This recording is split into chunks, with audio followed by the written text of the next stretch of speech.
Santosphère édite un tout nouveau jeu, La légende du colibri. Les auteurs de ce jeu sont Julien Protia, Grisha Germain et Rémi Dilivorias. C'est un jeu coopératif et immersif qui mêle réflexes, adresse et valeurs fortes telles que la solidarité et l'entraide.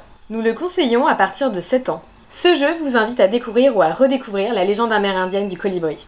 Connaissez-vous la légende du colibri ? Un jour, un terrible incendie s'empare de la forêt et tous les animaux s'enfuient pour sauver leur vie, à l'exception du colibri qui fait des allers-retours depuis le lac jusqu'aux flammes pour éteindre le feu en y déposant quelques gouttes d'eau. Au début, les animaux se moquent de lui parce qu'ils le trouvent idéaliste, mais bien vite, ce dernier change d'avis et décide de l'aider pour former une grande chaîne de solidarité et éteindre tous ensemble l'incendie. À votre tour, immergez-vous dans la forêt amazonienne et aidez le colibri à éteindre l'incendie. Pour jouer, il faudra dans un premier temps télécharger l'application mobile. Celle-ci vous permettra d'avoir accès au fond sonore de jungle pour jouer.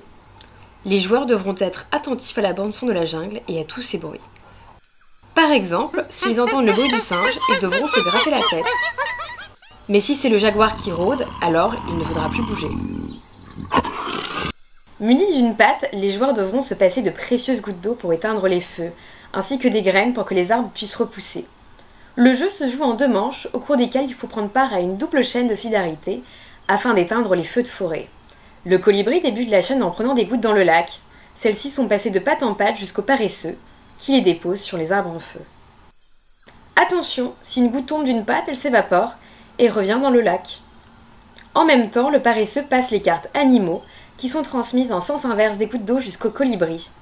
Le colibri passe autant de gouttes que la carte l'indique.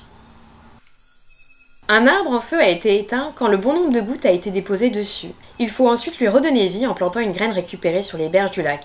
Mais pas avant, autrement la graine brûlera. À l'issue de chaque manche, les graines réparties sur les arbres en feu sont cumulées sur la tuile jeune pousse. Leur nombre indiquera le score à la fin de la partie.